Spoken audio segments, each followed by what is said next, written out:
जय हिंद दोस्तों, मैं हूं प्रदीप कुशवाहा। होम पाठशाला फॉर ऑल एग्जाम में एक बार फिर आपका स्वागत करता हूं। जैसा कि आप जानते हैं कि पुलिस कांस्टेबल इसकी वैकेंसी आ चुकी है और हालांकि किसी भी एग्जाम में कुछ फिक्स नहीं रहता है कि क्या एग्जाम में पूछा जाएगा, किस सब्जेक्ट से रिलेटेड कितना क्वेश्चन पूछ लिया जाएगा, किसी को कुछ पता नहीं है। तो हमें ऐसा करना है कि हर चीजें तैयार रखना है जिससे कुछ भी परीक्षा में पूछा जाए और हम उसे आसानी से सॉल्व कर सकें। सिलेबस तो दिया गया है, लेकिन सिलेबस के अंदर कितना क्या कुछ है ये किसी को पता नहीं है। तो हमें कोशिश करना है कि ज्यादा से ज्यादा तैयारी हमें करना है और इसके बाद आपको एग्जाम की तैयारी करना है। तो सबसे पहले एक बहुत इंपॉर्टेंट चैप्टर हमारे पास है, नाव और धारा। इससे रिलेटेड प्रश्न परीक्षा में पूछे जाते हैं, तो हमें इसके बारे में बिल्कुल नॉलेज होना चाहिए। तो आज हमारा जो विषय है वह नाव और धारा से संबंधित। तो स्क्रीन पर एक क्वेश्चन देखते हैं और उसे कैसे सॉल्व करते हैं ये भी देखते हैं।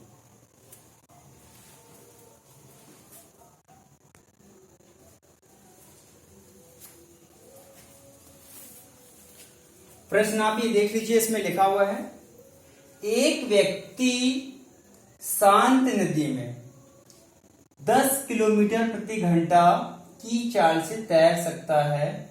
धारा का वेग 5 किलोमीटर प्रति घंटा है। शांत नदी में व्यक्ति की जो चाल है 10 किलोमीटर प्रति घंटा है और धारा का वेग जो है 5 किलोमीटर प्रति घंटा है। ठीक है। धारा की विपरीत दिशा में 30 किलोमीटर चौड़ी नदी के दूसरी ओर आने में कितना समय लगेगा। मतलब आपको धारा के विपरीत चलना है। यदि आपकी जो स्पीड है 10 किलोमीटर है और धारा की कितनी है 5 किलोमीटर है और धारा के विपरीत आपको जाना है, मतलब वो 5 किलोमीटर माइनस हो जाएगा। आपकी स्पीड है 10 किलोमीटर और धारा की है 5, तो 10 में 5 घटा देंगे तो 5 किलोमीटर आपका एवरेज हो जाएगा। मतलब 5 किलोमीटर आप एवरेज चल सकते हैं धारा के विपरीत में। आपको चलना है 30 किलोमीटर, तो आप कितने घंटे में चल लेंगे। 30 में आप 6 से भाग दे दीजिए। 6 से क्यों, 5 से भाग देंगे। हाँ, 5 आ रहा है तो 30 में आप 5 से भाग दे देंगे तो 5 छक्का 30, मतलब आपका ये 6 घंटे आंसर आ जाएगा। ठीक है। इस क्वेश्चन को आप एक बार फिर से देख लीजिए, समझ लीजिए।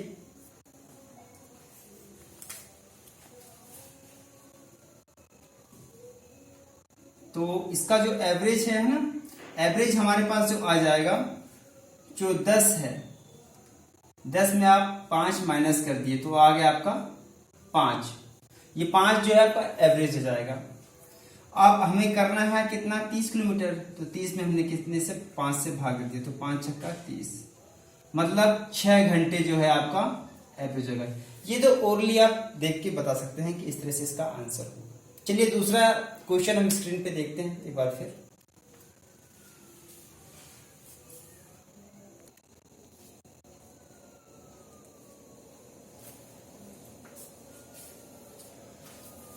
चलिए स्क्रीन पे हमारे पास दूसरा प्रश्न लिखा हुआ है, एक तैराक धारा के साथ 4 घंटे में 12 किलोमीटर तैरता है, वापस आने में उसे 6 घंटे लगता है, तो तैराक की चाल किलोमीटर प्रति घंटा में क्या होगी। चलिए, तो इसमें आपको 12 किलोमीटर जो दिया है दूरी है, लेकिन धारा के साथ तैराक तैरता है, मतलब धारा की चाल और तैराक की चाल दोनों ऐड है, तो उसके साथ वो 4 घंटे में 12 किलोमीटर तैर सकता है, लेकिन वापस आने में उसे 6 घंटे लगते हैं, 4 घंटे नहीं लगते हैं। मतलब जब वो धारा के विपरीत आएगा तो उसे 6 घंटे लगते हैं। तो तैराक की चाल आपको ज्ञात करना है। तो सबसे पहले ऐसे क्वेश्चन में आपको ध्यान रखना है कि धारा के साथ चल रहा है कि उसकी चाल जो दी गई है तैराक की वो अकेले में दी गई है। तो इसमें आपको धारा के साथ दी गई है 4 घंटे में 12 किलोमीटर, तो आप इसकी चाल निकाल लेंगे तो आपको दूरी दिया गया है, दूरी दिया गया है 12 किलोमीटर और ये दिया है समय 4 घंटे में। तो 4 तिया 12, मतलब 3 किलोमीटर प्रति घंटा। ये आपको क्या है, धारा के साथ है तैराकी चाल। इसके बाद जो है तो आप ऐसा लिख सकते हैं, ये जो चाल हमारे पास आई है ये x प्लस वाई। यदि मान लीजिए तैराकी चाल x है और y जो है धारा की चाल मानते हैं, तो दोनों x प्लस वाई है, तो दोनों की देखा जाए तो 3 किलोमीटर प्रति घंटा है। ठीक है। और विपरीत में मतलब x माइनस वाई, ये आपको कैसे निकालना है, तो इसमें आपको 6 घंटे लग रहे हैं वही 12 किलोमीटर दूरी तय करने में। ठीक है। तो आप क्या लिख सकते हैं इसमें 12/6, मतलब 6 दूनी 12, मतलब 2 किलोमीटर प्रति घंटा आएगा ऐसे में। ठीक है, 2 किलोमीटर प्रति घंटा। तो x माइनस वाई है, मतलब जब विपरीत दिशा में लोग आपस में चलते हैं तो 2 किलोमीटर प्रति घंटा है। ये निकालने के बाद आप ये आपको तैराक की चाल चाहिए यदि, तो आपको ये दोनों जोड़कर 2 से भाग दे देना है।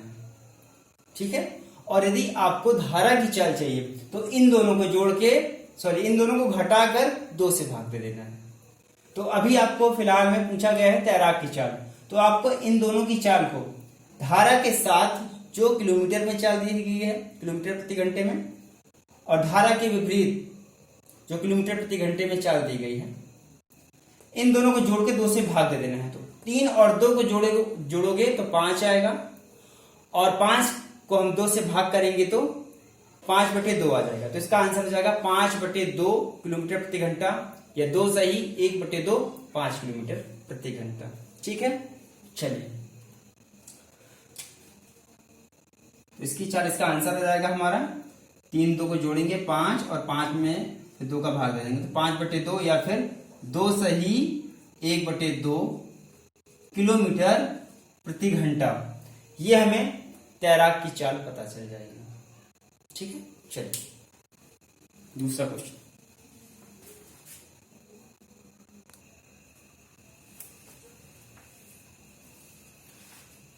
स्क्रीन पर हमारे पास प्रश्न तीसरा दिया गया है। प्रश्न तीसरा इसमें लिखा हुआ है, एक व्यक्ति एक शांत धारा में 9 सही 1/3 किलोमीटर प्रति घंटा की चाल से नाव चला सकता है। मतलब यहां पर आपको व्यक्ति की जो चाल है वो दिया गया है ना, पानी में व्यक्ति की चाल दी गई है, तथा उसे धारा के विपरीत दिशा में नाव ले जाने में उतनी ही दूरी धारा के साथ नाव चलाने के मुकाबले 3 गुना समय लगता है। धारा की गति है, तो इसमें आपको समय दिया गया है जब वो धारा के साथ, ये लिखा है शांत धारा में 9 से 1/3 किलोमीटर प्रति घंटा की चाल से नाव चला सकता है। तो आपको ये देखना है कि इसमें वीडियो आप पॉज कर लीजिए और प्रश्न को 1-2 बार फिर से पढ़िए। सच मानिए आपके एग्जाम में इसी प्रकार के क्वेश्चन नाव से रिलेटेड आते हैं और आप कंफ्यूज और परेशान हो जाते हैं कि है ना क्या करें। तो आप इसे आसानी से समझ लीजिए, प्रश्न को 2 बार पढ़िए, इसके बाद हम बता रहे हैं। चलिए, तो अब हम आगे देखते हैं। आपने पढ़ लिया होगा वीडियो पॉज करके। चलिए, यहां पे आपको दूरी बराबर दी गई है ना, जितनी दूरी क्या बोल रहा है, एक व्यक्ति एक शांत धारा में इतने मतलब 9 से 1/3 किलोमीटर प्रति घंटा की चाल से नाव चला सकता है। तो शांत धारा में नाव दी गई, तो वो आपको दिया गया है चाल। मान लेते हैं वो चाल हमारे पास दिया है कितना, 9 × 27। इसको अपन ऐसा लिख सकते हैं, 9 सही 1/3 को आप लिख सकते हैं 3 नाम 27 एक 28/3। ठीक है, 28/3 किलोमीटर प्रति घंटा आपको चाल दी गई है। तो ये व्यक्ति की चाल है। ठीक है, हमको धारा की चाल नहीं पता है तो उसे हम y मान लेते हैं। ठीक है, चलिए, इसके बाद आपको प्रश्न में दिया गया है कि उसे धारा के विपरीत दिशा में, अच्छा आपको बता दें कि यदि ये तो हो गई व्यक्ति की चाल हो गई ये, और ये हो गई धारक। ये व्यक्ति की चाल है, धारा की चाल है। यदि धारा के साथ व्यक्ति जा रहा है तो इनकी जो चाल है वो प्लस में हो जाती है, जुड़ जाएगी। और यदि विपरीत जा रहे हैं तो इनकी चाल क्या हो जाएगी, माइनस हो जाती है। मतलब व्यक्ति की चाल में आप धारा की चाल घटा देते हैं। अच्छा, ये तो ठीक है, इसे हम थोड़ा साफ कर देते हैं। आगे ये बताते हैं, आपको इसमें एक समीकरण बनाना है, उससे आप समझ सकते हैं। मान लीजिए चाल बराबर क्या होता है, चाल बराबर होता है दूरी बटे समय।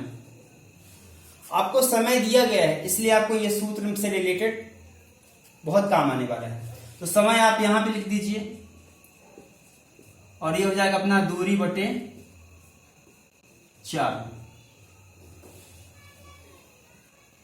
ठीक है, समय बराबर क्या हो गया, दूरी बटे चाल। आपको डिस्टेंस उतनी ही दी गई है, आने और जाने में ये आपको डिफरेंट करना है। तो ये सूत्र इसलिए बताए हैं कि आप ये सूत्र रखेंगे, समय बराबर, है ना, समय को आप इक्वल करने की कोशिश करेंगे और आंसर आप निकाल लेंगे आसानी से इस क्वेश्चन को। तो समय बराबर हमने निकाला है दूरी बटे चाल, तो डी यहां भी है और बराबर डी यहां भी है। ये दूरी हो गया।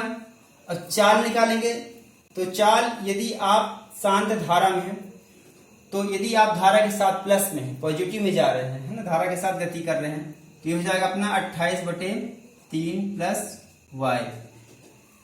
और यदि आप विपरीत में जा रहे हैं तो 28/3 माइनस y। ये y धारा की गति है, ठीक है, धारा की गति, धारा की चाल है। लेकिन आपको ये बोला गया है कि तिगुना समय लग रहा है। देखिए कहीं लिखा होगा यहाँ पे, नाव ले जाने में, विपरीत दिशा में नाव ले जाने में उतनी दूरी धारा के साथ नाव चलाने के मुकाबले 3 गुना समय लगता है। यहाँ पे 3 गुना समय लग रहा है इसको। आप इसे सॉल्व कर लेगा और आपको y का मान आ जाएगा। ये d से आप चाहे तो काट सकते हैं, ठीक है, d चाहे तो आप ये पहले ही काट सकते हैं, वहां पे 1 हो जाएगा। और इस 3 का गुणा यहाँ पे हो जाएगा, मतलब आपके पास ये 3 का गुणा ऊपर हो जाएगा, तो ये 3/28/3 प्लस y बराबर यहाँ पे है 1, यहाँ पे 28/3 माइनस y। ठीक है, अब इसे आप सॉल्व कर लेंगे और आंसर आ जाएगा। इसे आप सॉल्व करेंगे तो ये हमारे पास हो जाएगा 3, और इसके बाद यहाँ पे 28 प्लस 3y बटे में 3 बराबर यहाँ पे ये 1 अपॉन में ये 28 माइनस 3y। इसे आप एलसीएम लेकर सॉल्व करेंगे, है ना, आपसे बनता ही होगा, कोई बात नहीं। चलिए ये 3 कट जाएगा, और इसके बाद इसका गुणा यहाँ होगा, इसका गुणा यहाँ होगा। तो हमारे पास जब इसका गुणा हम यहाँ करेंगे तो यही चीज आ जाएगी 28 प्लस 3y, और इसका गुणा यहाँ पे करेंगे, इसका गुणा यहाँ करेंगे तो हो जाएगा 28 3 हो जाएगा 84 माइनस 9y। इसका पक्षांतर यहाँ कर देंगे आप तो हो जाएगा 9 3, इधर जाएगा तो प्लस हो जाएगा, और 9 3 हो जाएगा कितना 12y। इसका पक्षांतर यहाँ कर देंगे तो 84 में 28 घटाएंगे तो हो जाएगा हमारे पास यहाँ पे कितना 56। 28 यहाँ जाएगा माइनस हो जाएगा, 56 हो जाएगा। अब यहाँ पे हमें y की वैल्यू चाहिए, है ना, क्योंकि हमें y क्या चाहिए, धारा की गति चाहिए। तो 56/12 ये हमारा आंसर हो जाएगा। इसे आप सॉल्व करेंगे तो 12 चौको 48, ठीक है, और कितना बचेगा हमारे पास यहाँ पे 8 बचेगा और नीचे 12 है, मतलब 4 सही 8/12। चलिए 4 सही 8/12 ये बचेगा, तो ये भी कैंसिल हो जाएगा, है ना, कैसे 4 से 4 दूनी 8 4 3 12, मतलब 4 सही 2/3। आंसर हमारा इसका जो आ जाएगा 4 सही 2/3। ये हमारे पास आंसर आ गया। चलिए, यदि आपको समझ में आ रहा है अच्छी बात है, नहीं आ रहा तो आप कमेंट करके पूछ सकते हैं कहां पे आपको डाउट हो रहा है। ठीक है, आपने अपना अमूल्य समय देकर ये वीडियो देखा, उसके लिए बहुत धन्यवाद। वीडियो को ज्यादा से ज्यादा शेयर करें, लाइक करें। Thank you very much.